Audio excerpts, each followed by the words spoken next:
இன்றைக்கு வாசிக்கப்படியாக எடுத்துக்கொண்ட வேத பகுதி சங்கீதம் 15 வசனங்கள் 1 தொடங்கி முடிவு வரை. சங்கீதம் 15 வசனங்கள் 1 தொடங்கி முடிவு வரை. வசனம் 1. கர்த்தாவே, யார் உம்முடைய கூடாரத்தில் தங்குவான்? யார் உம்முடைய பரிசுத்த பர்வதத்தில் வாசம் பண்ணுவான்? உத்தமமாய் நடந்து நீதியாய் நடப்ப மனதார சத்தியத்தை பேசுகிறவன் தானே.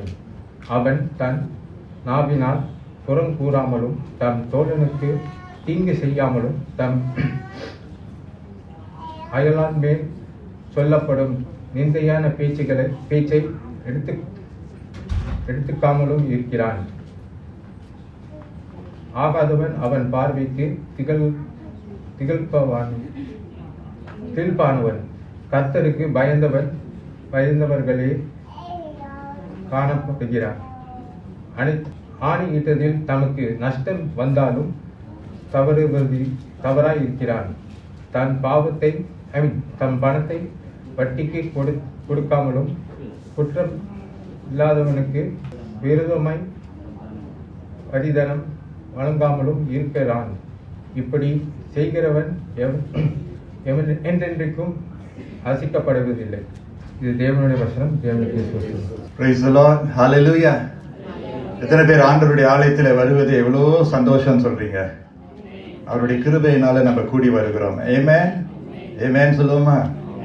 I was glad when they said to me, let us go to the house of the Lord. Hallelujah. கர்த்தருடைய ஆலயத்துக்கு போவோம் வாருங்கள் என்று அவர்கள் சொல்லும்போது நான் மனமகிழ்ச்சி அடைந்தேன். Hallelujah. அந்த மனமகிழ்ச்சி நமக்கு இருக்கணும். Amen. அவருடைய ஆலய பிரகாரங்கள் நம்முடைய இன்பம். கர்த்தருக்கு ஸ்தோத்திரம்.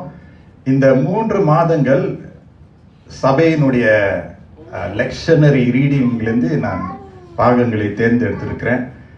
ஸோ சில நேரங்களிலேருந்து சில டாபிக்ஸ் எடுத்து நான் பிரசங்கம் பண்ணுவேன். சில நேரத்துலேருந்து சில வேத புத்தகங்களிலிருந்து நான் தலைப்பை எடுத்துக்கொண்டு நான் பிரசங்கம் பண்ணுவேன். இந்த லெக்சரணி என்று சொல்லும்போது அது நமக்கென்று கொடுக்கப்பட்டிருக்கிற ரீடிங்ஸ். ஸோ அந்த ரீடிங்ஸ் எடுக்கும்போது இட்ஸ் ஆல் ஓவர். அதாவது என்ன சொல்றது, குறிப்பாக வரும், சில காலத்துக்கு என்று வரும். அதே சமயத்தில் பாகங்கள் இங்கு அங்குமாக டிஃப்ரெண்ட் டாபிக்ஸ் எடுக்கப்படும். டிஃப்ரெண்ட் காரியங்களை கற்று நம்மோடு பேச இருக்கிற நம்ம பார்ப்போமாக. இந்த நாளிலும் கூட சங்கீதம் 15 கர்த்தாவே யார்? ஓ லார்ட், ஹூ? கர்த்தாவே யார் என்ற அந்த தலைப்பிலே நான் பகிர்ந்து கொள்ள ஆசைப்படுகிறேன். எத்தனை பேர் ஆசையா இருக்கிறீங்க? ஆசையா இருக்கிறவங்க எத்தனை பேர்? நிறைய பேர் இருக்கிறீங்க. தாகத்தோடு வாஞ்சியோடு வசனத்தை கேட்க, அவருடைய குரலை கேட்க அநேகர் இங்க கூடி வந்திருக்கிறோம். சங்கீதக்காரன் சொல்லுகிறார் பார்த்தீங்களா, கர்த்தாவே யார் உம்முடைய கூடாரத்தில் தங்குவான்? கேள்வியோடு வரார். யார் உம்முடைய பரிசுத்த பர்வதத்தில் வாசம் பண்ணுவான்? கேள்விகள், கேள்விகள், questions. Life is full of questions. ஜீவியம் என்று சொல்லும்போது, வாழ்க்கை என்று சொல்லும்போது அநேக கேள்விகள் நம்முடைய அன்றாடம் அழுத்துகிறது என்று நாம் பார்க்கிறோம். அதை தவிர்க்க முடியாது. எந்த இடத்துல என்னுடைய புதிய வீடை நான் வாங்க வேண்டும்? என்னுடைய அடுத்த வாகனத்தினுடைய என்ன வாகனத்தை நான் வாங்க வேண்டும்? எப்பொழுது என்னுடைய கடுமையான வேலையிலிருந்து நான் ஓய்வு பெற வேண்டும்? When should I resign or give up my job? என்னுடைய மேல் அதிகாரிடத்துல நான் எந்த வகையில அவரிடத்துல நான் பேச வேண்டும்? How should I approach my boss? அல்லது நான் ஏன் கோபமாகவே இருக்கிறேன்? Why am I always getting angry, agitated? சங்கீதம் 15 எப்படி துவங்குகிறது பார்த்தீங்களா? ஒரு கேள்வியோடு துவங்குகிறது. இன்ஃபேக்ட் உண்மை என்னவென்றால் இந்த சங்கீதம் எப்படி துவங்குகிறது என்றால், தேவன், அல்லேலூயா சொல்லுவோமா, Lord, it begins with him. அவரிலே இந்த சங்கீதம் துவங்குகிறது. அவரிலே ஆரம்பம் ஆகிறது. எபிரேய மொழியில யஹ்வே என்ற வார்த்தை பயன்படுத்தப்படுகிறது. எபிரேய மொழியில யஹ்வே என்று சொன்னால் யூதர்கள் யாஹ்வே என்று சொல்ல மாட்டார்கள். அவருடைய வாயிலிருந்து, அவருடைய நாவிலிருந்து யாஹ்வே என்று அவர்கள் உச்சரிக்க மாட்டார்கள். ஏனென்றால் கர்த்தருடைய நாமத்தை உச்சரிக்கிறதுக்கே எனக்கு தகுதி இல்லையே, எனக்கு அந்த அந்த பரிசுத்தம் இல்லையே, அந்த நீதி இல்லைன்னு சொல்லி they do not pronounce the word Yahweh. அதுக்கு பதிலாக வேதத்தில் நம்ம பார்க்கிறோம், ஆங்கில வேதத்தில் எப்படி மொழிபெயர்க்கப்பட்டிருக்கிறது என்றால் the Lord. தமிழில் நம்ம பார்க்கும்போது கர்த்தர் என்று மொழிபெயர்க்கப்பட்டிருக்கிறது. கர்த்தர், the Lord, கர்த்தர், கர்த்தர் என்று நம்ம பார்க்கிறோம். அப்ப கர்த்தர், இந்த வசனத்துல நம்ம பார்க்கிறோம், கர்த்தர் ஒரு கூடாரத்தை வைத்திருக்கிறார். The Lord has a tent. அது அவருடைய கூடாரமாய் இருக்கிறதா? நம்முடைய கூடாரம் அல்ல, என்னுடைய கூடாரம் அல்ல, உங்களுடைய கூடாரம் அல்ல, ஆனால் அவருடைய கூடாரம். இந்த கூடாரம் ஒரு வாசஸ்தலம். Hallelujah, praise the Lord. The Lord has a tent and it is his. அவருடைய கூடாரம். இந்த கூடாரம் வெறும் ஒரு கூடாரமாய் இல்லாதபடி, ஒரு வெறுமையான கூடாரமாய் இல்லாதபடி, இந்த கூடாரம் ஒரு வாசஸ்தலம். வித்தியாசம் இருக்கு. ஆராய்ந்து பார்க்கும்போது இன்னும் கர்த்தர் நம்ம இடத்துல வெளிப்படுத்துவார். கேள்வி என்னவென்றால், does God really need a tent to live? தேவன் வாசம் செய்வதற்கு ஒரு கூடாரம் அவசியமா?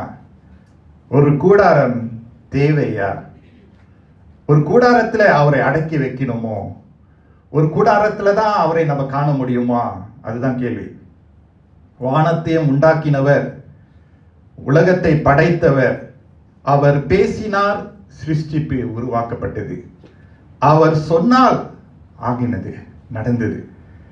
பேசின உடனே, பார்த்த உடனே, சிந்தித்த உடனே செயல்படுகிற ஒரு தேவன்.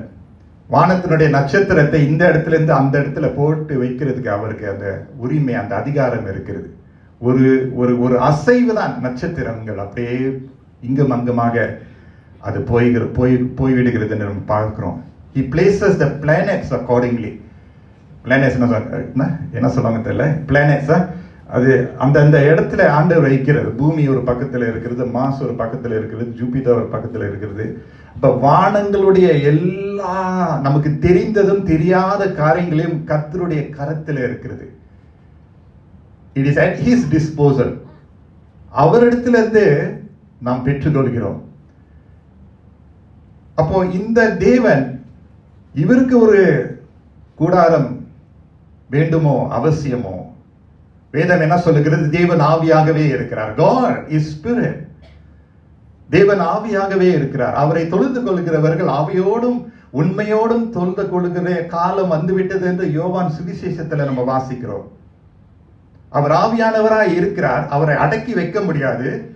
அவருக்கு ஒரு கூடாரம் அவசியம் அல்ல, தேவையே இல்லை. ஆனாலும் அவருக்கு ஒரு வாசஸ்தலம் உண்டு. ஹல்லேலூயா. அவருக்கு ஒரு வாசஸ்தலம் உண்டு. God has a dwelling place. He has a dwelling place. He is all over, omnipresent, எங்கும் இருக்கக்கூடிய ஒரு தேவன். ஆனால் அவருக்கென்று ஒரு வாசம் செய்கிற ஒரு தேவனாக இருக்கிறார். வாசம் செய்யும் ஒரு இடம் அவருக்கு உண்டு. அவருக்கென்று உரிய ஒரு இடம் இருக்கிறது. The place that belongs to him. அந்த இடத்துல, அந்த வாசஸ்தலத்துல அவருடைய பெயர் அப்படியே அச்சி வைக்கப்பட்டிருக்கிறது. It is written on it. அங்கு அவர் நடமாடுகிறார், அவர் சுவாசிக்கிறார், அங்கு அவர் வாழுகிறார், அங்கு அவர் பாடுகிறார் கூட நம்ம சொல்லலாம். தேவன் தங்கும் வாசஸ்தலம் நம்முடைய இன்பமாய் மாற வேண்டும். ஆமென் சொல்லுங்க. அவர் இருக்கிற இடம் தான் அந்த வாசஸ்தலம். Not confined by the boundaries that we draw or build up. ஆனால் அவருடைய வாசஸ்தலம், his dwelling place, friends, his dwelling place. Place is important. இடம் முக்கியம். சபை, chapel, நம்மளுடைய வீட்டின் அறை, நம்ம ஆண்டவருக்கு ஒப்பு கொடுத்து, ஒரு இடத்தை ஒப்பு கொடுத்து அங்கு கத்த தங்குமாறு நம்ம செயல்படுகிறோம். ஆனால் சில நேரத்தில் இடம் இல்லாத சூழ்நிலையில அவருடைய வாசஸ்தலம் எங்கு இருக்கிறது? அதை தான் இந்த சங்கீதம் 15 நம்ம இன்னும் ஆராய்ந்து பார்க்க போகிறோம். there's a beautiful song written by Don Moen. யாருக்கு Don Moen தெரியும்? Don Moen என்ற ஒரு ஆங்கில கிறிஸ்தவ பாடல்கள் எழுதுகிறவர், இசை அமைப்பாளர், composer, And he wrote songs like Give Thanks, Give Thanks, Blessed be the name of the Lord. இந்த பாடல்லாம் எழுதினார். அவர் எழுதின ஒரு பல பாடல்களில் ஒரு பாடல் வந்து ஒரு அருமையான ஒரு பாடல் இருக்கு. It's called I Just Want to Be Where You Are, Lord. Let me just sing that. Just kunjana paadra, you all can Google and see it where it is. I just want to be where you are, dwelling daily in your presence. I don't want to worship from afar. Draw me near to where you are. I just want to be where you are, dwelling in your presence, seeking you forever, surrounded by your glory, in your presence. That's where I always want to be. I just want to be. I just want to be with you. Oh my God, you are my strength and my song. And when I'm in your presence, though I'm weak, you're always strong. I just want to be where you are, in your dwelling place forever. Take me to that place where you are, 'cause I just want to be, I just want to be with you. I just want to be, I just want to be with you.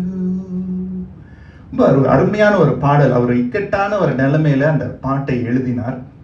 அப்ப அந்த பாடல் வந்து சங்கீதத்திலிருந்து எடுக்கப்பட்டிருக்கிறது. சங்கீதம் 84 1-2 நம்ம வாசிப்போம். Let's read the scripture together so that God's word can dwell even more deeper.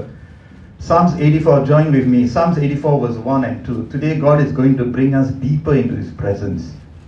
Psalms 84 1 and 2. Tamil வாசிப்போம். Those with English Bible, other versions you can just read along. Psalms 84 1 and 2.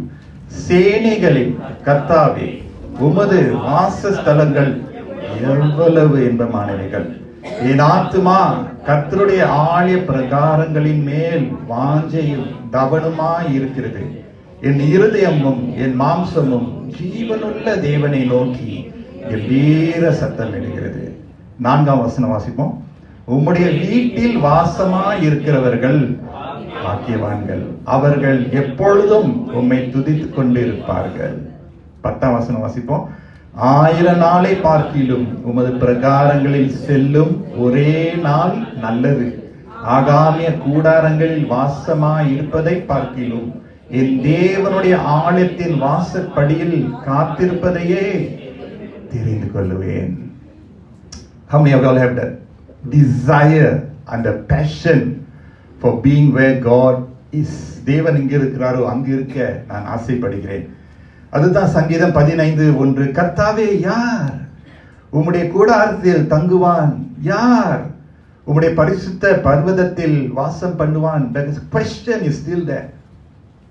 God is irremovable. அவர் எங்கேயும் நம்ம வந்து அகற்ற முடியாது, நகற்ற முடியாது. அவர் இருக்கிறவராகவே இருக்கிறார். But the question is who, Lord? யார் ஆண்டவரே? அது வெறும் ஒரு கூடாரமாய் இல்லாதபடி, அது முதல் வசனத்திலே நம்ம பார்க்க, வெறும் ஒரு கூடாரமாய் இல்லாதபடி பரிசுத்த பர்வதம் என்று அழைக்கப்பட்டிருக்கிறது. Not just a tent, no, but a holy hill. Have you ever thought about it?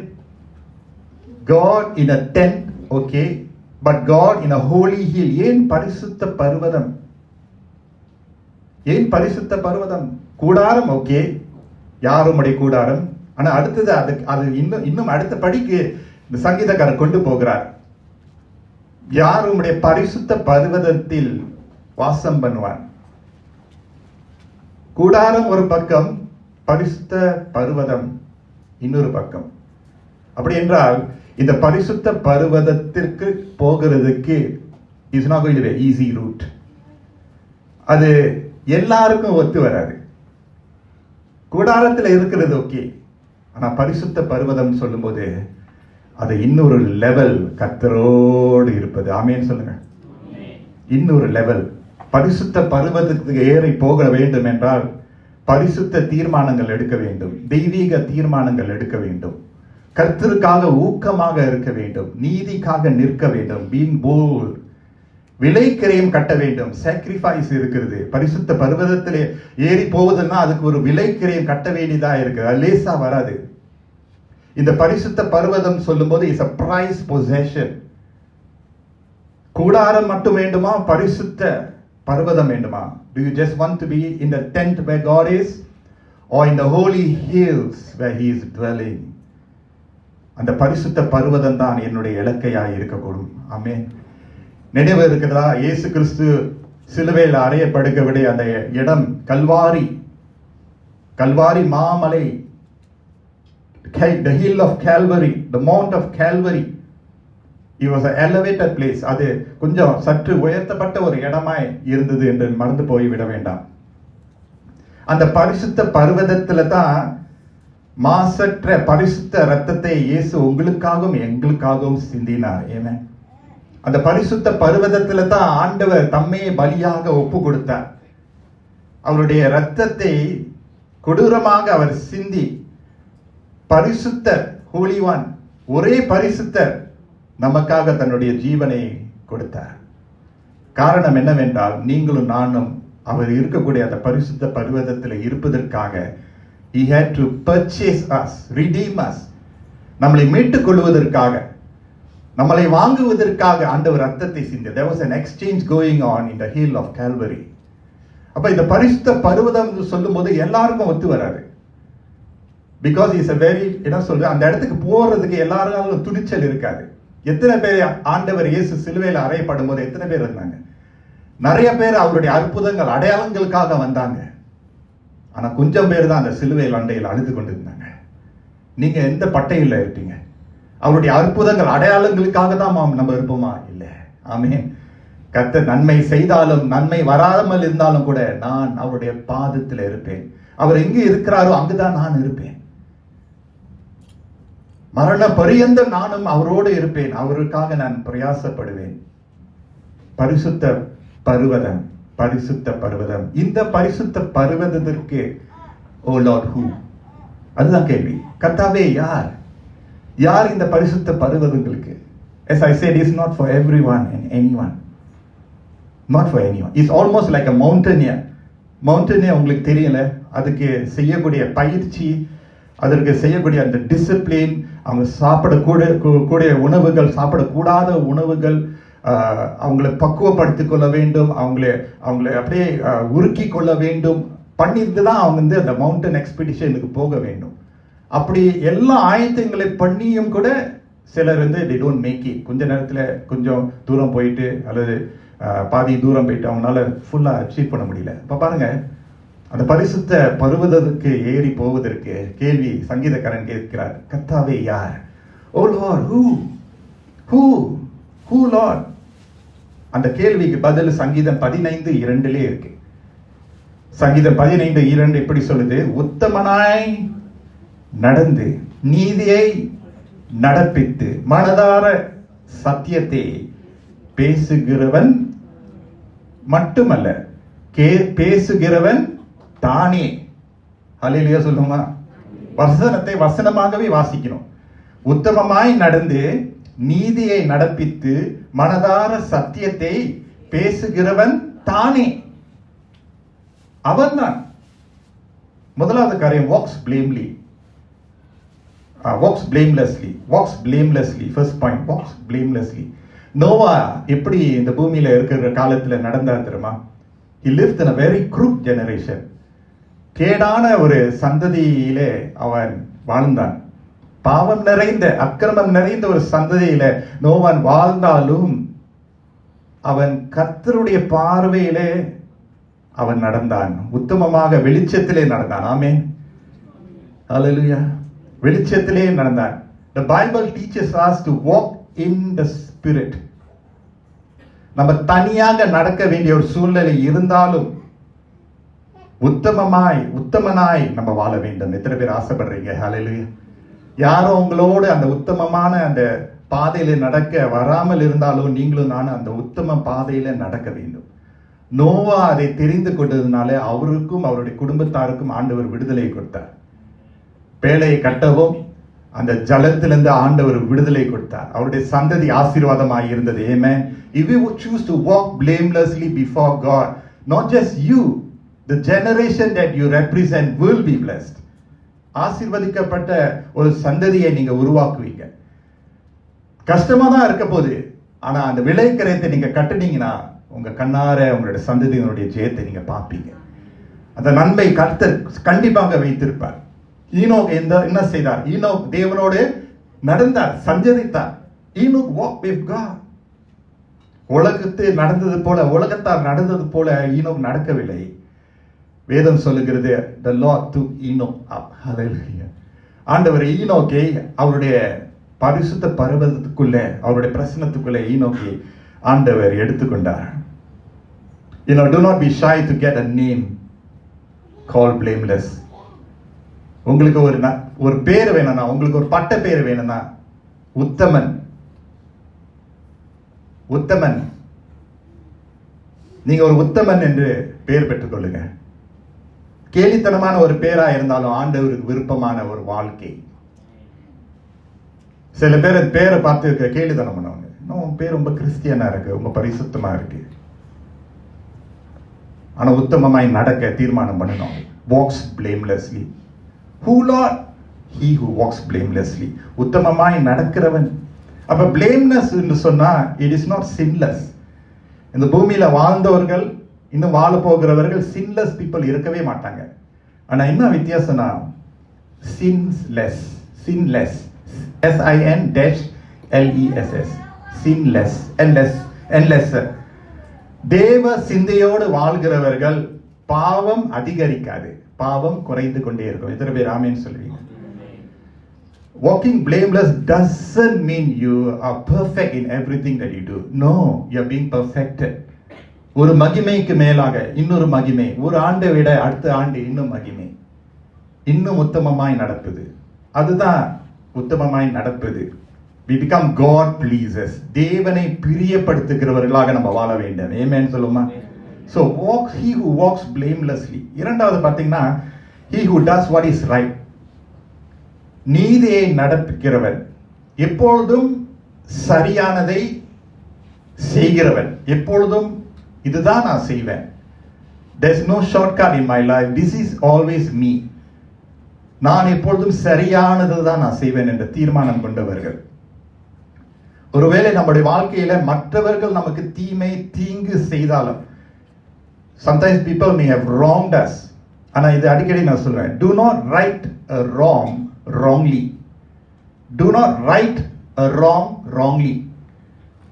ஒருவர் உங்களுக்கு தீமை செய்தார் என்றால், தவறு செய்தாங்கன்னா, you felt that you have been wronged. Don't correct that wrong with another wrong. தீமையை நன்மையினால வெல்லு என்று கர்த்தர் வேதத்தில் கற்றுக் கொடுத்திருக்கிறார். ஆமென் சொல்லுமா? அப்ப நன்மை, அதாவது சரியானதை செய்கிறதுக்கு நம்ம துணிச்சலாக இருக்க வேண்டும். தேசத்தினுடைய சட்டத்தின்படி நடக்கிறதுக்கு துணிச்சலாக இருக்க வேண்டும். Observe the rule of law. உதவி தேவை உள்ளவர்களுக்கு நம்ம உதவி கரங்களை நீட்டுவது. That's what is doing what is right. Nothing too spiritual about it. Just do what is right. அந்நியர்கள் கூட அதை இன்னும் மேன்மையாக சில நேரத்தில் செய்யறாங்க. கிறிஸ்தவர்கள் கூட அதுல தவறுறாங்க. Can't even do what is right. We got a right God, but even we are unable to do what is right in God's sight.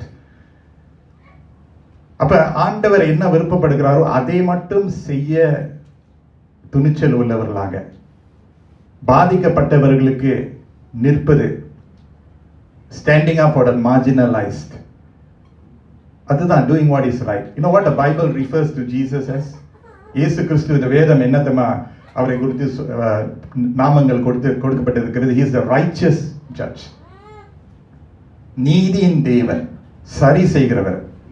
He is a righteous branch. நீதியின் கிளையாக காணப்படுகிறார். நீதியின் சூரியன் என்று அழைக்கப்படுகிறார். Son of righteousness rise upon you with healing. நீதியின் சூரியன் உங்கள் மேல சுகத்தோடு ஆரோக்கியத்தோடு எழும்புவாராக. அப்ப கர்த்தர் இயேசு எப்பொழுதும் சரி செய்கிறவர். சரியானது தான் செய்வார். choosing to do what is right, and that will make you look like you are only the என்ன சொல்றது stand alone person. நீ மட்டும் வித்தியாசமா இருக்கிய, மற்றவங்க எல்லாம் குறுக்கு பாதை எடுப்பாங்க, ஆனா நீங்க மட்டும் குறுக்கு பாதை எடுக்க மாட்டீங்க. மகா பரிசுத்த ஸ்தலத்துக்குள்ள பிரவேசிக்க ஆசைப்படுறீங்களா? Who Lord? I want to be that few who choose to do what is right. ஒரு பிரச்சனை தீர்வு காட்டுறதுக்கு 5 பேர் இருப்பாங்க, 4 பேர் தூண்டி விடுவாங்க. அந்த ஒருத்தன் நிப்பான், நீ அப்படி செய்யாத, நீ கர்த்தர் சொன்னபடி நட. யாருடைய குரலை நீங்க கேட்பீங்க? நான் கர்த்தருடைய குரலை நான் கேட்பேன். நான் நியாயமாய் அலசி what is right Lord, என்ன தவறா நினைச்சாங்களோ இல்லையோ, வேற மாதிரி பார்த்தாங்களோ இல்லையோ, I have to do what is right in God's sight. சரி செய்வதனால சிலர் ஏற்றுக்கொள்வாங்க, சிலர் ஏற்றுக்கொள்ள மாட்டாங்க. Sorry to say, I cannot make my decisions according to how many people are going to accept me. கர்த்தர் அந்த வாழ்க்கை வாழ்ந்தாருன்னா எல்லாரும் அவரை ஏற்றுக்கொள்வாங்க. கொஞ்சம் இடிச்சிச்சு, ஏன்னா he did what was right. வேதத்தில் இருக்கக்கூடிய அநேக பக்தர்கள் சரி செய்ததுனால கல்லெறியப்பட்டார்கள். doing what is right. பரிசுத்த பர்வதத்துக்குள்ள ஏறி போக போறோமா? நான் உங்ககிட்ட சொல்றேன், நீங்க என்ன செய்யணும்? நீதியை நடப்பீங்க, நீதியை நடப்பீங்க. do what is right. மூன்றாவது, speaks truth in his heart. மனதார, அரை மனசோட இல்ல, மனதார சத்தியத்தை பேசுகிறவன் தானே. மனதார சத்தியத்தை பேசுகிறவன். nothing but the truth, so help me God.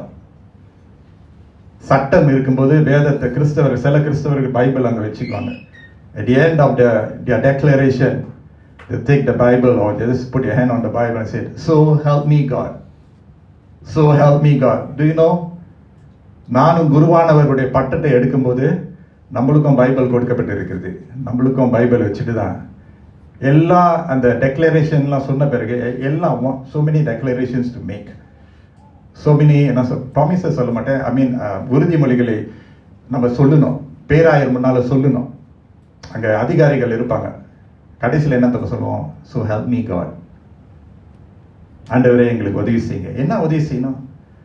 மனதார சத்தியத்தை பேச துணிச்சலாக இருக்கணும். nothing but the truth. We must be on the side of the truth. பொய் பேச்சு, வதந்தை, மெனிப்புலேஷன், ஃபேப்ரிகேஷன், சின்ன பொய், பெரிய பொய், மூடி மறைப்பது, கதையை திருப்பி சொல்லுவது மிகவும் பயங்கரமான பாவங்கள். never ever say lies or entertain those who create lies. never ever, friends, never ever say lies. Or some people who want to create story, அவங்களுக்கு ரொம்ப ஆசை இந்த மாதிரி கட்டு கதை, புது கதை.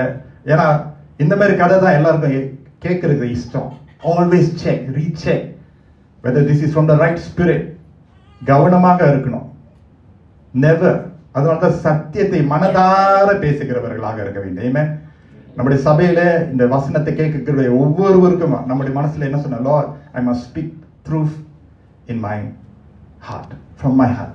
சிங்கப்பூர்ல ஒரு லா ரீசன்ட்லி ஒரு ஆக்ட் அவங்க கொண்டு வந்தாங்க. எத்தனை பேருக்கு தெரியும்? பாஃப்மா. எலெக்ஷன் டைம்ல இதை பத்தி ரொம்ப அதிகமாக சொல்லுவாங்க. I don't want to be பாஃப்மான், I don't want to be பாஃப்மான். பாஃப்மான்னு சொன்னா protection from online falsehoods and manipulation act. I'm not a politician. I'm not here to champion this act or question this act. That's not my role here. ஆனா அந்த பாஃப்மா உடைய முக்கியத்துவம் எனக்கு இன்னுமாக புரிய ஆரம்பிக்கிறது. ஏனென்றால் as you all know how much fake news, அதாவது ஆன்லைன் அந்த மீடியா அதிகரிக்க everyone tells a story just to get 1 million hits. உங்களுக்கு தெரியுமா, நான் the recent maybe 5-6 yearsல I can say this I think Father Bergmans கோச்சிக்க மாட்டாருன்னு நினைக்கிறேன். Father Bergmans செத்து போனானே எத்தனோ செய்தி என் காதுல வந்து சர்வீஸ் ஆரம்பிக்கும் போது ஒரு பிரதர் பாஸ்டர் Father Bergmans இறந்துட்டாரா? எனக்கு I know how we are very close to his songs and his life. இறந்துட்டாரா?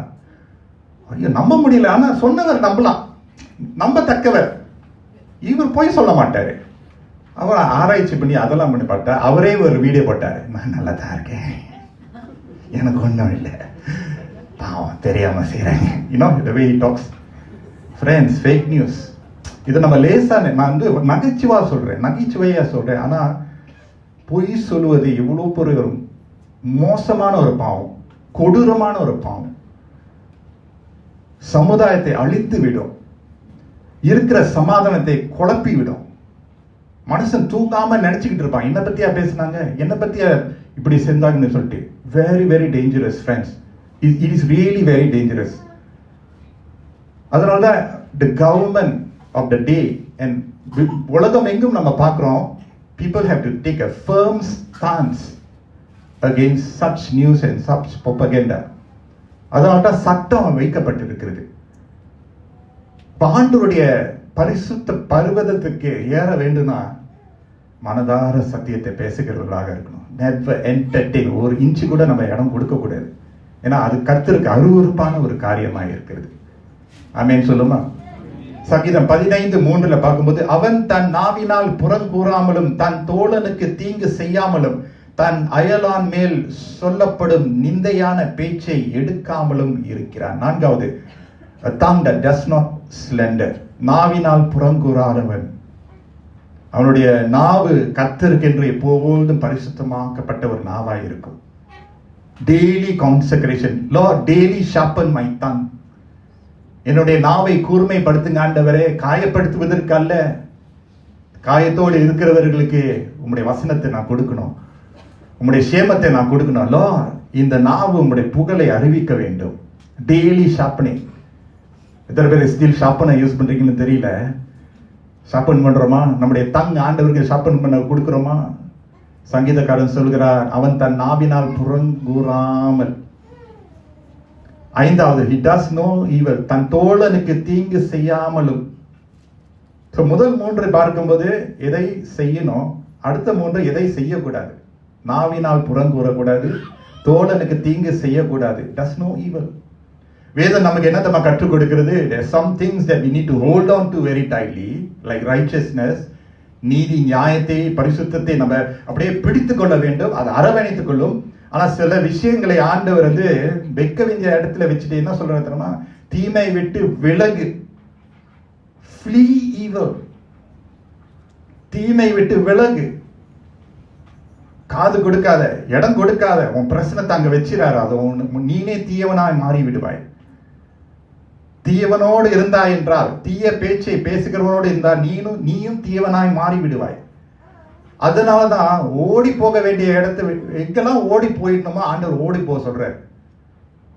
when you are supposed to flee, you are supposed to flee. It does no evil. தீமை விட்டு விலகு. flee evil. வசனம் சொல்லுது, flee evil and pursue righteousness. You cannot have both. இரண்டும் உள்ளவர்கள் அந்த பரிசுத்த பர்வதத்துக்கு ஏற முடியாது, ஏறவே முடியாது. நான் தீமையும் செய்வேன், நன்மையும் செய்வேன். முடியுமா? அப்படி சொல்லுங்க. ஆண்டவர் ஏற்றுக்கொள்வாரா? அதனால தான் அந்த Bible teachers us to flee. தன் தோழனுக்கு தீங்கு செய்யாம இருப்பான், செய்யக்கூடாது, தீங்கு நினைக்கவே கூடாது. அந்த தீங்கு நம்முடைய பிளட் சர்க்குலேஷன் அறவே இருக்கக்கூடாது. மற்றவங்க நமக்கு தீமை நினைத்தாலும் நாம் பிறருக்கு தீமை நினைக்காதவர்களாக இருக்கணும். ஆமென். அந்த சிந்தையிலே ஆரம்பிக்க வேண்டும். flee evil. 6வது பார்க்கும்போது, தன் அயலான் மேல் சொல்லப்படும் நிந்தையான பேச்சை எடுக்காமலும் இருக்கிறான். No reproach. மற்றவர்களுடைய அவமானத்திற்கு ஒரு காரணமாக நம்ம வாழக்கூடாது. ஆமென் சொல்லுமா? சொன்னதை கேட்டீங்களா? மற்றவர்களுடைய அவமானத்திற்கு நம்ம ஒரு காரணமா இருந்துடக்கூடாது. சில பேருக்கு அது வந்து ஒரு ஃபுல் டைம் ஜாப். எவெல்லாம் உழுகணும், எவெல்லாம் தாக்கணும், எவனுடைய நாமத்தை தூஷணம் பண்ணணும். ஓ, வெரி டேஞ்சரஸ் ப்ராஜெக்ட். அந்த ப்ராஜெக்ட்ல யாரும் இருந்துடக்கூடாது. ஒருவனுடைய அவமானத்துக்கு காரணமா ஆயிடக்கூடாது. ஒரு குடும்பத்திற்கு அவமானத்தை கொண்டு வந்துடவே கூடாது. தெரியாமல் செய்வது ஒன்று, ஆனால் தெரிந்து துணிச்சலோடு செய்தோம் என்றால் ரொம்ப டேஞ்சரஸ். நெவர். அதுதான் சொல்ல, no reproach. No reproach. and cast no slur on his fellow man. no reproach. அதிலிருந்து அவன் விலகி போகிறவனாக காணப்படுகிறான். விலகி போகிறவனாக காணப்படுகிறார். எதை செய்ய வேண்டும் 3 வசனத்துல நம்ம பார்க்கிறோம். எதை செய்யக்கூடாது என்று 3 வசனத்துல நம்ம பார்க்கிறோம். இந்த பரிசுத்த பர்வதத்துக்கு ஏற இருக்கிறவர்கள் இப்படிப்பட்ட ஒரு வாழ்க்கையை கடைபிடிக்க கர்த்தர் விருப்பப்படுகிறார். அந்த பரிசுத்த பர்வதம் ஒரு prized possession, as I am saying. I want to encourage you as I say this, it is not impossible to be one in the category of, oh Lord, who. நீங்க அந்த கேட்டகரியில வருவீங்கன்னு சொல்லி தான் இந்த வசனத்தை நான் கொடுக்கிறேன். நீங்க இருக்கக்கூடாது என்றது என்னுடைய சித்தம் அல்ல, கர்த்தருடைய சித்தம் அல்ல. ஆனா கர்த்தருடைய வாய்ப்பை கொடுக்கிறார் வசனம் மூலமாக. நீ விட்டு கூடாதுப்பா. சங்கீதம் 15:4 நம்ம பார்க்கும்போது, ஆகாதவன் அவன் பார்வைக்கு தீழ்ப்பானவன், கர்த்தருக்கு பயந்தவர்களையோ கனம் பண்ணுகிறான். ஆணையிட்டதில் தனக்கு நஷ்டம் வந்தாலும் தவறாதிருக்கிறான். verse 4 நீங்க பார்க்கும்போது, who despise a wild man. And I was trying to understand these words. And those of us in the English Bible, if you can follow, if you are taking some notes or you're just internalizing these words that I'm saying to you, number 7 is, the பரிசுத்த பர்வதத்துக்கு ஏற விருப்பப்படுறவங்க, those who want to climb up this holy hill in the presence of God, you must be a person who despises the wild. Very important truth நான் உங்களுக்கு கற்றுக் கொடுக்கிறேன். It is not wrong to despise what God despises. ஆண்டவருக்கு எது அருவருப்பா இருக்கிறதோ அது நமக்கு அருவருப்பா இருக்க வேண்டும். ஆண்டவருக்கு எது அருவருப்பா இருக்கிறதோ அது நமக்கு அருவருப்பா இருக்க வேண்டும். What God hates, we must also learn to hate. What he loves, எது அவருக்கு பிரியமா இருக்கிறதோ, எது அவருக்கு விருப்பமா இருக்கிறதோ, எது அவருடைய சித்தமா இருக்கிறதோ, அதை தான் நமக்கும் சித்தமா இருக்க வேண்டும், நமக்கும் பிரியமா இருக்க வேண்டும். The problem is we mix it all together. ரோஜா எல்லாமே ஓகே, எல்லாமே ஓகே நம்ம நினைக்கிறோம். No, he despises the wild. அப்படின்னா தீங்கு செய்கிறவனுக்கு, துணிச்சலாய் தீங்கு செய்கிறவனுக்கு, துணிச்சலாய் தேவனுக்கு விரோதமாக, தேவனுடைய ராஜ்யத்துக்கு விரோதமாய் செய்கிறவனுக்கு, I will despise such a person. Now what I'm saying is very strong words. I don't mean to say hate your neighbor. No, I'm not saying that. நான் வெறுப்பு ஸ்பீச் நான் கொடுக்கல. But friends, you must know where you're standing in righteousness for God. The word vile is very strong word பயன்படுத்தப்படுகிறது. Will you despise? People have no regard for God, no regard for his standards. It's going to be tough, you know. ஆனா அந்த சங்கீதக்காரன் அப்படிப்பட்ட ஒரு தீர்மானம் எடுக்க வேண்டியதா இருந்துச்சு. மாறாக he despises the wild, number 8, but honors those who fear the Lord. Hallelujah. ரெண்டு பக்கம் இருக்கு. Not just despising the wild, அதாவது தீங்கு செய்கிறவன், அநியாயம் செய்கிறவன், அவனோடு செயல்படாதபடி, அவனுடைய கொள்கையை நம்ம ஏற்றுக்கொள்ளாதபடி, மாறாக நம்ம என்ன செய்யணும் தெரியுமா? வசனம் என்ன சொல்லுது பாத்தீங்களா? கர்த்தருக்கு பயந்தவர்களையோ கனம் பண்ணுகிறான். ஆமென், ஆமென் சொல்லி இருக்கணுமே. கர்த்தருக்கு பயந்திருக்கிறவர்களையோ. Life is not just about seeing who's evil and who's not. You know where you stand with certain people in your life. At the same time, you honor those who fear the Lord. கர்த்தருக்கு பயந்து நடக்கிறாங்க தெரியுமா, அவங்களை நீங்க கனப்படுத்தணும் என்று சங்கீதக்காரர் சொல்லுகிறார். உங்களுடைய ஆவிக்குரிய ரோல் மாடல்ஸ் கர்த்தர் உங்களுக்கு கொடுத்திருக்கிறார். நிறைய பேர் இருக்க மாட்டாங்க. யார் உங்க வாழ்க்கையில ரோல் மாடல்ஸ் நான் டிட்டர்மைன் பண்ண மாட்டேன். உங்களுக்கு தெரியணும். கர்த்தர் உங்களுக்கு காண்பிப்பார், அதை டிசர்ன் பண்ணி காண்பிப்பார். இந்த ஒரு நபர் நீ பாரு, இந்த ஒரு குடும்பத்தை நீ பாரு, இந்த பாரு இந்த பையனை பத்தியா எப்படி இருக்கான், ஆனர். கர்த்தருக்கு பயந்து வாழ்கிறவர்களுக்கும் கர்த்தருக்கு பயப்படாத வாழ்கிறவர்களுக்கும் வித்தியாசம் உண்டு. எத்தனை பேர் ஆமென் சொல்றீங்க? அதனால தான் கர்த்தருக்கு பயந்து நம்ம ஒவ்வொரு நாளும் வாழ வேண்டும். Honor those who fear the Lord. கேலித்தனம் பண்ணக்கூடாது. நம்மில் சிலர் வந்து ஆண்டவரோடு இன்னுமாக தைரியமாக ஊக்கமாக ஆராதிக்கிறாங்களா, சேவை செய்யறாங்களா, கர்த்தருக்காக தியாகம் பண்றாங்களா, விலை கிரயத்தை கட்டுறாங்களா? You know that they are fearing the Lord. Through thick and thin அவங்களை கனப்படுத்துங்க. கனப்படுத்தணும்னு வேதம் சொல்லுது. நீங்க கனப்படுத்தும் போது இந்த பரிசுத்த ஸ்தலத்திற்கு ஆண்டவர் உங்களை அழைத்து போவார். ஆமென். God watches where we stand when it comes to Psalms 15. சங்கீதம் 15 நீ எங்கு நிற்கிறாய் என்ற ஒரு கேள்வியோடு கர்த்தர் இருக்கிறார். கடைசி வசனம் சங்கீதம் 15:5. தன் பணத்தை வட்டி கொடாமல் குற்றமில்லாதவனுக்கு விரோதமாய் பிரதானம் வாங்காமலும் இருக்கிறான். நிகழ்காலம். Who lends his money without usury and does not accept a bribe against the innocent. 9-10 point நான் கொடுத்தேன். பொதுவாக 10 பாயிண்ட் கொடுக்க மாட்டேன். ஆனா 5 வசனத்திலே நிறைய பாயிண்ட்ஸ் இருக்கு.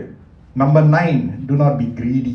பேராசை கொண்டவர்களாக இல்லாதபடி போதுமான மனப்பான்மை. லார்ட், அன்றன்ற அப்பத்தை எனக்கு இன்று தாரும் அப்பா. போதுமான ஒரு மனப்பான்மை. contentment எனக்கு போதுமான ஒரு மனப்பான்மை. போதுமான மனப்பான்மை இருந்தா மற்றவர்களுக்கு இருக்கிறது நமக்கு வேணும்னு ஒரு பேராசை வராது. ஆண்டவரே இருக்கிறதே போதும். மற்றவங்களுக்கு ஆண்டவர் கொடுக்கும் போது உங்களுக்கு இன்னும் சந்தோஷமா இருக்கும். Are you happy when God promotes others? Are you happy that God uses someone else? If you are not, the Lord says, do not be greedy. Do not be greedy. தன் பணத்தை வட்டி கொடாமலும் இன்னுமாக கொடுக்கணுமே, இன்னுமாக ஏற்கணுமே என்று சொல்ற ஒரு பக்குவம். கடைசியாக இன்டெகிரிட்டி என்ற வார்த்தை. குற்றம் இல்லாதவனுக்கு விரோதமாய் பிரதானம் வாங்காமலும் இருக்கிறான் என்று வசனம் சொல்கிறது.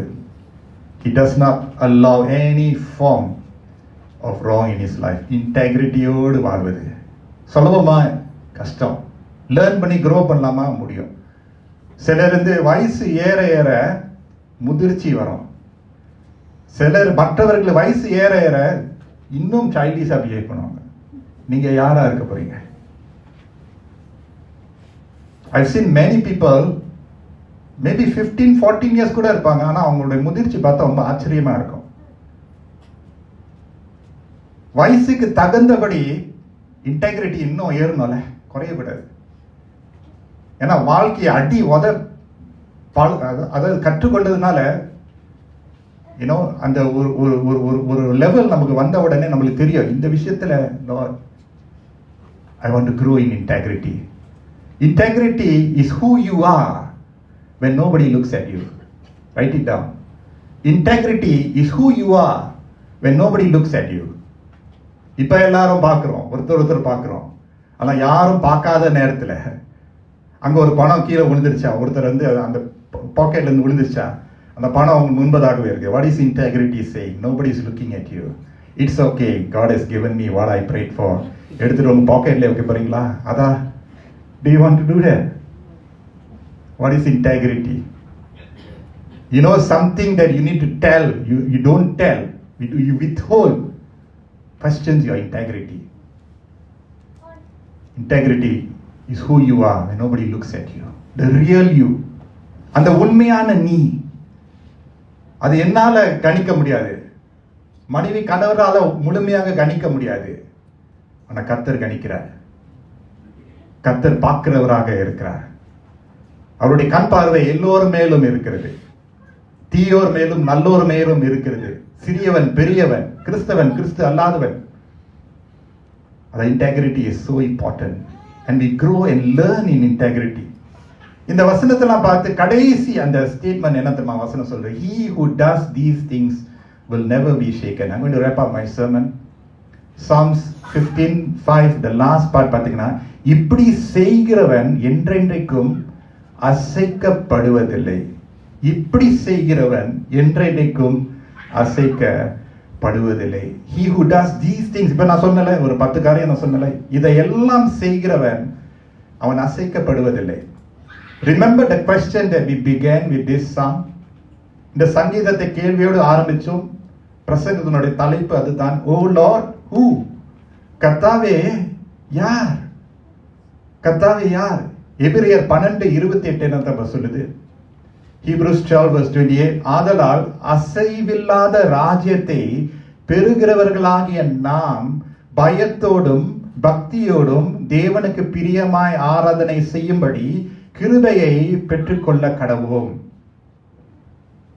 நம்முடைய தேவன் பட்சிக்கிற அக்கினியாய் இருக்கிறாரே. Unshakeable kingdom.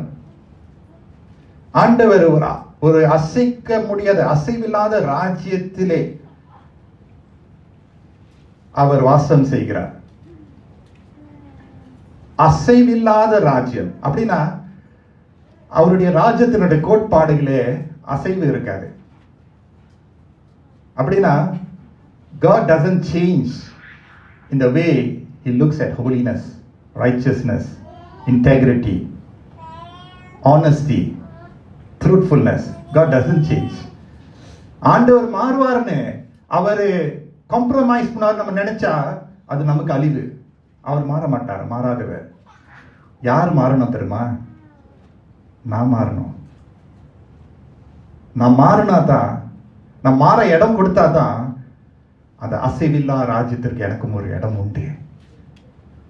அந்த அசைவில்லா ராஜ்யம், unshakeable kingdom values, unshakeable place, அதுதான் அந்த பரிசுத்த பர்வதம். அந்த பரிசுத்த பர்வதம் ஒரு இடத்தினால மூடி வைக்க முடியாது. If God's presence is only here in Shalom Hall, then I've misunderstood church. I've misunderstood God altogether in my life. ஆனா இந்த பரிசுத்த பர்வதம், அவர் எங்க இருக்கிறாரோ அங்கு நான் இருக்க போறேன். அவர் எங்கு சித்தமா இருக்கிறாரோ அங்குதான் நான் போவேன். அவர் எங்கு பிரியமா இருக்கிறாரோ அங்குதான் வாழுவேன், அங்குதான் நான் பேசுவேன், யோசிப்பேன், சிந்தனை கொள்வேன் என்ற அந்த மனப்பான்மை. Enjoying that presence of God. I have big faith in this church, in any church. The church is so important. But at the end of this service, நீங்க இருக்கக்கூடிய உங்களுடைய ஸ்தலத்துல, உங்களுடைய வேலை இடத்துல அந்த பரிசுத்த பர்வதத்தினுடைய இன்பத்தை ருசி பார்க்க கர்த்தர் அழைக்கிறார். ஆமென். அசைவில்லாத ஒரு ராஜ்யத்திற்குள்ள பிரவேசிக்க கர்த்தர் அழைக்கிறார். அசைவில்லாத அவருடைய மகிமையின் பிரசன்னம். இன்றைக்கு இந்த சபை உங்களுக்கு நல்லா ஊட்டி கொடுக்கும். உங்களுடைய போதகர் ஊட்டி கொடுப்பார், உங்களுடைய தலைவர்கள் ஊட்டி கொடுப்பார்கள், உங்களுடைய குடும்பத்தார் உங்களோட இருந்து உங்களை நடத்துவார்கள். ஆனா ஒரு காலம் வரும், மனுஷனை உங்களை விட்டு விலகி போகும்போது யாரை தேடி போவீர்கள்? அந்த பரிசுத்த பர்வதம், அந்த பரிசுத்த பிரசனம். ஆமென் சொல்லுமா? Learn to live in the presence of God. We need the presence of God. அப்ப தேவனுடைய பிரசனத்துக்குள்ளே நான் எப்பொழுதும் இருக்கணுமே இந்த நீங்க வாஞ்சோடு இந்த நாளில கூடி வந்திருக்கீங்க தெரியுமா? அதை விட்டுறாதீங்க. Don't compromise your values that God has taught us today. அப்ப இந்த தேவ பிரசனத்துல நான் மூழ்கி ஒவ்வொரு நாளும் ஒவ்வொரு காலத்துல நான் இருக்கிறேன் வாஞ்சைப்படுறவங்க அதுக்கு ஒரு விலை கறியை கட்டணும். There is a sacrifice involved. அதனால தான் ஜெபத்தை பத்தி பேசுறோம், உபவாசத்தை பத்தி பேசுறோம், தாழ்மையை பற்றி பேசுகிறோம், மன்னிக்கிறது பற்றி பேசுகிறோம், விசுவாசத்தை பற்றி பேசுகிறோம். காரணம் இதெல்லாம் நமக்கு உறுதியாக கர்த்தர் நமக்கு கொடுக்கிறார். God's presence is unshakable. You and I need to be firm and unshakable and stubborn in our faith journey. உங்க வாழ்க்கையில ஒரு பிடிவாதம் இருந்தால் அந்த பிடிவாதம் கர்த்தரை பிரியப்படுத்துகிற ஒரு பிடிவாதமாக இருக்கணும். தான் பிடித்த முயலுக்கு 3 கால் தான். If you want to be stubborn in life, I tell you, my brother, my sister, be stubborn for God. I challenge you to be stubborn for God. I ask you to be stubborn, but use it in a good way. Stubborn is not rebellious நினைக்கிறாங்களா? Now I turn it around and I tell you, you want to be stubborn, you be stubborn for God. Crucify your flesh. I need this God. இந்த பிரசனம் எனக்கு வேண்டும். இந்த விசுவாச பயணத்துல நான் விலகி போயிடக்கூடாது. கர்த்தருக்கு பிரியமா இருக்க வேண்டும். அந்த பரிசுத்த பர்வதத்திற்குள்ள நானும் இருக்கணும். அந்த வாஞ்சை. அநேகர் இந்த இடத்துல அந்த வாஞ்சியோடு இருக்கிறீங்க. ஆமேன்னு சொல்லுமா? இது குற்றப்படுத்துற ஒரு செய்தியே இல்லை. கர்த்தர் வசனத்தை கொடுக்கும் போது நீங்க சேர வேண்டிய, நீங்க அடைய வேண்டிய இடத்துக்கு போக கர்த்தர் விருப்பப்படுகிறார். ராஜா உம்முடைய பிரசனம் ஒன்றே போதும் ஐயா. ஹல்லேலூயா. அது இல்லாம நான் வாழ முடியாதப்பா. அந்த பிரசனத்திலிருந்து வருகிறது தேவ ஞானம், தேவ அமைதி, பாடுகள் மத்தியில ஒரு கிருபை, கொந்தளிப்பு மத்தியில ஆண்டவர் ஒரு ஞானத்தை கொடுப்பார். பார்த்தீங்களா? அதுதான் மகா பரிசுத்த ஸ்தலத்துக்குள்ள வருவது. எத்தனை பேர் உங்களுடைய வாழ்க்கையில பொறுப்போடு இருக்கிறீங்க? தகப்பன்மார்கள் இருக்கிறீங்க, தாய்மார்கள் இருக்கிறீங்க, பாட்டி தாத்தா இருக்கிறீங்க, வாலிப பிள்ளைகளும் இருக்கிறீங்க. I tell you, invest in God. Ask this question, oh Lord, who? Will it be me, Lord?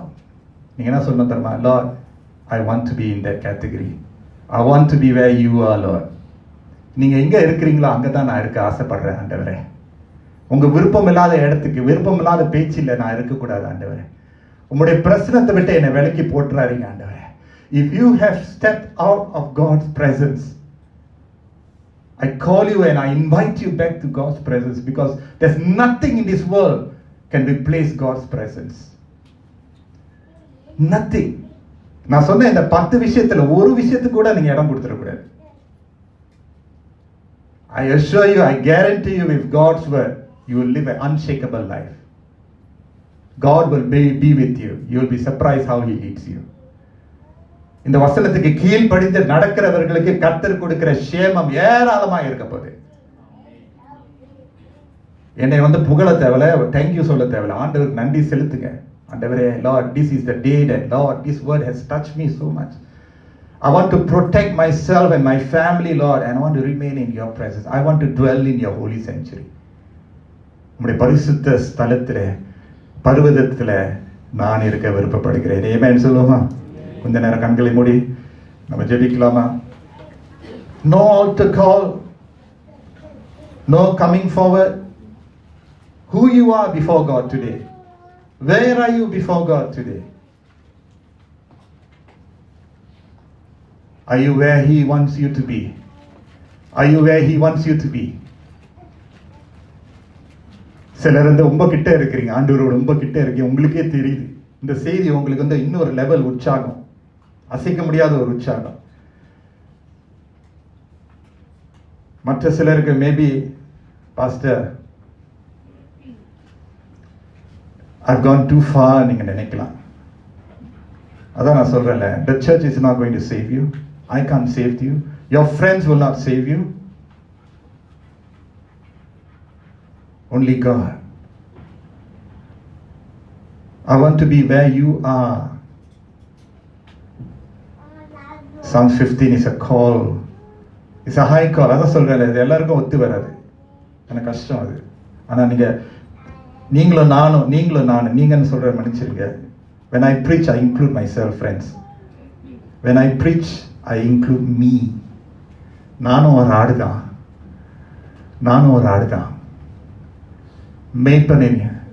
மேய்ப்பர்கள் ஆடுதான், உங்களை போல ஒரு ஆடுதான். ஆனா மந்தையின் மேய்ப்பருடைய குரலை, சத்தத்தை கேட்டு கேட்டு அவரோடு நெருங்குறேன். Are you here to draw near to God? ராஜா, உம்முடைய பிரசன்னம் ஒன்றே போதும். எத்தனை பேர் இந்த இடத்துல இருக்கிறீங்க? Every eye closed, every head bowed. பரிசுத்த பந்திக்குள்ள நம்ம சேர போகிறோம். I just want to give a call to you. ஆண்டவரே, இந்த பரிசுத்த ஸ்தலத்திற்கு நான் ஏறி வர போகிறேன். நீர் இருக்கிற இடத்துல உங்களுடைய பிரசனத்தை விட்டு நான் விலகி போகாதபடி நான் இருக்கேன். என்னை காத்துக்கொள்ளுங்க. கற்றுக்கொண்ட சத்தியத்திலே நான் நடக்க எனக்கு உதவி செய்யுங்க. எத்தனை பேர் இந்த இடத்துல இருக்கிறீங்க? Don't think about someone else. Think about you. You are a soil. Think about you first. முதலாவது நீங்க. கர்த்தர் உங்களுக்கு வைத்திருக்கிற நல்ல ஆசீர்வாதம் உங்களுக்கு சேரணும்னா சில விளைக்கரைகளை கட்ட வேண்டும். How many of us here say, I want to be stubborn for God. I want to turn around. Say, Jesus, I need you. இயேசுவே, நீங்க என்னுடைய வாழ்க்கையில அவசியம். I want you to just lift up your right hands to the Lord. இந்த மகா பரிசுத்த ஸ்தலத்துல நான் ஏறி வரணும். 4 பேர் என் கூட வராங்களோ இல்லையா, நான் வரணுமே, நான் ஏறணும், நான் விட்டுறக்கூடாது. இந்த தேவன் எனக்காக கல்வாரி மலையில சிந்தி, ஓ ஹல்லேலூயா, சீயோன் தேசமே பயப்படாதே, திகையாதே. Those who trust in the Lord are like Mount Zion, they will not be shaken. I ask you to empty yourself to yourself, empty yourself to the world. Come full before God. ஆண்டவரை அரவணைத்துக் கொள்ளுங்க. You know what? He's ready to embrace you. I'm going to say a prayer, a blessing that we will all be found in the holy hill. ஆண்டவரே, உம்முடைய நல்ல செய்திக்காக நன்றி. நல்ல வார்த்தை நல்ல நிலத்துல விழுந்து பல நல்ல கனிகளை கொண்டு வரட்டும். சத்தியத்தை நாங்கள் நடைபிக்கிறவர்களாக வாழ எங்களுக்கு உதவி செய்யுங்க. No matter what it takes, Lord. எங்களுடைய கண்கள், எங்களுடைய கை, கால், முட்டி, நாக்கு, பேச்சு, சிந்தை, நடத்தை, ஆண்டவரே எல்லாமே உம்முடைய கரத்துல போடுகிறோம். கர்த்தர் பெரிய காரியங்களை நீங்க செய்வீங்க என்று. ஓ ஹalleluya, நன்றி அப்பா, நன்றி இயேசுவே. ஸ்தோத்திரம் பண்ணுங்க, நன்றி செலுத்துங்க. ஓ ரபஷண்ட ரபகபரயந்தரா. ஆண்டவர் ஒரு தெளிவை கொடுப்பாரு. ஓ கோலனால பாதையிலே ஆண்டவர் அப்படியே ஒரு நல்ல ஒரு பாதை உங்களுக்கு. ஓ ஒரு trap door சொல்லுவாங்க தெரியுமா? there is a trap door for you to escape so that you can live a righteous life. It is not impossible. Never too late, never too late, never too late. ஓ நன்றி இயேசுவே, ஹalleluya. நன்றி அப்பா. கர்த்தர் கிரியை செய்யுங்க, ஆசீர்வதிங்க, வழி நடத்துங்க ஆண்டவரே. சகலத்தையும் உம்முடைய கரத்துல போட்டு இயேசுவின் மூலம் ஜெபிக்கிறோம் பிதாவே, ஆமென்.